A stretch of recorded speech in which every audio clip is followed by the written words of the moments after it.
ಎಲ್ಲರಿಗೂ ನಮಸ್ಕಾರಗಳು. Welcome to PMC Kannada channel. ನಾನು ನಿಮ್ಮ ಜಿ ಕನ್ನಡದ ಕಣ್ಮಣಿ ಶೇಖ್ ಅಭಿಷೇಕ್. ಸೊ ಫ್ರೆಂಡ್ಸ್, ಇವತ್ತು ನಾನು ನಿಮಗೆ ಬೇಟೆಗಾರನ ಒಂದು ಕಥೆಯನ್ನು ಹೇಳೋಕ್ಕೆ ಇಷ್ಟಪಡ್ತೀನಿ. ಒಂದು ಕಾಡಿರುತ್ತೆ. ಆ ಕಾಡಲ್ಲಿ ಒಬ್ಬ ಬೇಟೆಗಾರ ಇರ್ತಾನೆ. ಸುತ್ತ ಕಾಡಲ್ಲಿ ಅವನೊಬ್ಬನೇ ಪ್ರಸಿದ್ಧವಾದ ಬೇಟೆಗಾರ ಆಗಿರ್ತಾನೆ. ಅವನು ಗುರಿ ಇಡೋದ್ರಲ್ಲಿ ನಿಪುಣನಾಗಿರ್ತಾನೆ. ಅವನು ಎಲ್ಲಿ ಗುರಿ ಇಡ್ತಾನೋ ಅಲ್ಲೇ ಹೋಗಿ ಬಾಣ ಬೀಳುತ್ತೆ. ಅಷ್ಟೊಂದು ಬಿಲ್ಲು ಗುರಿ ಇಡೋದ್ರಲ್ಲಿ ನಿಪುಣನಾಗಿರ್ತಾನೆ. ಸುತ್ತಲಿನ ಊರಲ್ಲಿ ಪ್ರಸಿದ್ಧವಾದ ತುಂಬ ಹೆಸರು ಮಾಡಿರೋ ಬೇಟೆಗಾರ ಆಗಿ ಅವನಿರ್ತಾನೆ. ಹೀಗೆ ಒಂದಿನ ಅವನು ಬೇಟೆ ಆಡೋದಕ್ಕಂತ ಕಾಡಿಗೆ ಬರ್ತಾನೆ. ಅವನು ಬೇಟೆ ಆಡಬೇಕಾದ್ರೆ ಅವನಿಗೆ ಯಾವುದೋ ಒಂದು ದಿಕ್ಕಿಂದ ಒಂದು ಬಾಣ ಬಂದು ತಗಲಿಬಿಡುತ್ತೆ. ಆಗ ಅವನ ಕೈಗೆ ಗಾಯ ಆಗುತ್ತೆ. ಆ ಬಿಲ್ಲನ್ನು ತೆಗೆದುಕೊಂಡು ಅಲ್ಲಿರುವ ಆ ಆಯುರ್ವೇದ ಔಷಧಿಯನ್ನು ಅವನು ತಕ್ಕೊಂಡು ಚಿಕಿತ್ಸೆ ಮಾಡ್ಕೋಬೇಕಾಗಿತ್ತು. ಆದರೆ ಅವನು ಏನು ಮಾಡ್ದ, ಅವನಿಗೆ ಅಹಂಕಾರ ಜಾಸ್ತಿ ಇತ್ತು. ಅವನು ನನಗೇ ಗುರಿ ಇಡೋಷ್ಟು ದೊಡ್ಡ ಬೇಟೆಗಾರ ಯಾರಿದ್ದಾರೆ ಇಲ್ಲಿ, ಯಾಕಿಟ್ರು, ಹೇಗಿಟ್ರು, ಯಾರಿಟ್ರು, ಎಲ್ಲಿಂದ ಇಟ್ಟರು, ನನಗಿನ ದೊಡ್ಡ ಬೇಟೆಗಾರ ಇದ್ದಾರೆ ಕಾಡಲ್ಲಿ, ಹಾಗೆ ಹೀಗೆ ಅಂತ ತುಂಬ ಯೋಚನೆ ಮಾಡ್ತಾ ಇದ್ದು. ಹೀಗೆ ಆ ಬಿಲ್ಲು ಬಂತ ಒಂದು ದಿಕ್ಕಿನಲ್ಲಿ ಸಾಕ್ತಾ ಹೋಗ್ತಾ ಇರ್ತಾರೆ. ಇತ್ತ ಗಾಯ, ಚಿಕ್ಕದಿದ್ದ ಗಾಯ ದೊಡ್ಡದಾಗ್ತಾ ಹೋಗುತ್ತೆ.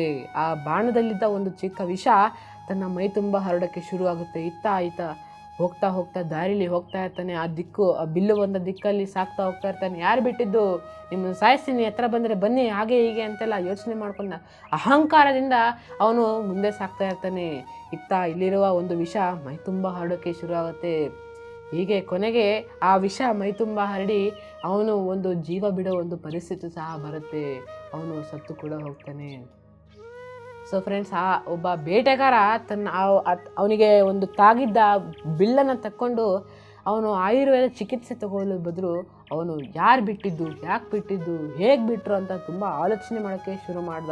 ಅವನ ಅಹಂಕಾರ ಅವನನ್ನು ಸಾಯೋ ಹಾಗೆ ಮಾಡ್ತು, ಮತ್ತು ಅತಿಯಾದ ಆಲೋಚನೆ ಸಹ ಅವನನ್ನು ಸಾಯೋ ಹಾಗೆ ಮಾಡ್ತು. ಸೊ ಫ್ರೆಂಡ್ಸ್, ಆಗಿದ್ದು ಆಗೋಗ್ಬಿಟ್ಟಿದೆ. ಆಗಿದ್ದನ್ನ ಯಾರ ಕೈಲೂ ತಪ್ಸೋಕ್ಕಾಗಲ್ಲ. ನಾವು ಆಗಿರೋದನ್ನ ಸರಿಪಡಿಸ್ಕೊಳ್ಳೋದ್ರ ಬದಲು ಅದು ಹೇಗಾಯಿತು, ಯಾಕಾಯಿತು, ನನಗೇ ಆಗಬೇಕಾಗಿತ್ತ ಅಂತ ತುಂಬ ಯೋಚನೆ ಮಾಡ್ತಿದ್ದಾರೆ. ಇಲ್ಲಿ ಆಗಿರೋದು ತುಂಬ ದೊಡ್ಡದಾಗ್ತಾ ಹೋಗುತ್ತೆ. ಸೊ ಫ್ರೆಂಡ್ಸ್, ಈ ಕಥೆಯಿಂದ ನಾವು ಅರ್ಥ ಮಾಡ್ಕೋಬೇಕಾಗಿರೋದು ಏನಂತಂದರೆ, ಆಗಿರೋದು ಆಗೋಗ್ಬಿಟ್ಟಿದೆ.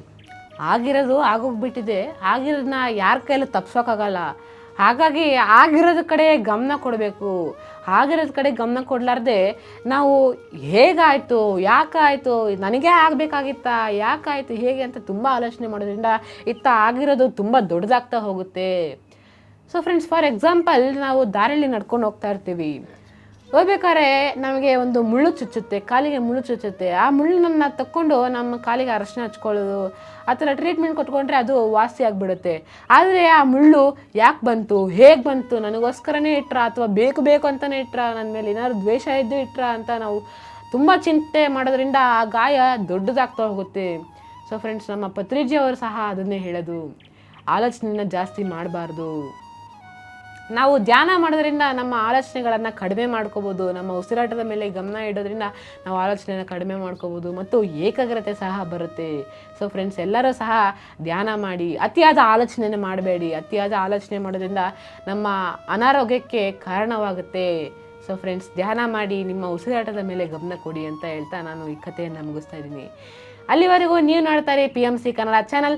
ಲೈಕ್ ಮಾಡಿ, ಶೇರ್ ಮಾಡಿ, ಸಬ್ಸ್ಕ್ರೈಬ್ ಮಾಡಿ ಮತ್ತು ಮಾಡಿಸಿ. ಧನ್ಯವಾದಗಳು. PMC ಕನ್ನಡ ಚಾನೆಲ್ ಅನ್ನು ಲೈಕ್ ಮಾಡಿ, ಶೇರ್ ಮಾಡಿ, ಸಬ್ಸ್ಕ್ರೈಬ್ ಮಾಡಿ ಮತ್ತು ಮಾಡಿಸಿ. ಎಲ್ಲರಿಗೂ ಧನ್ಯವಾದಗಳು.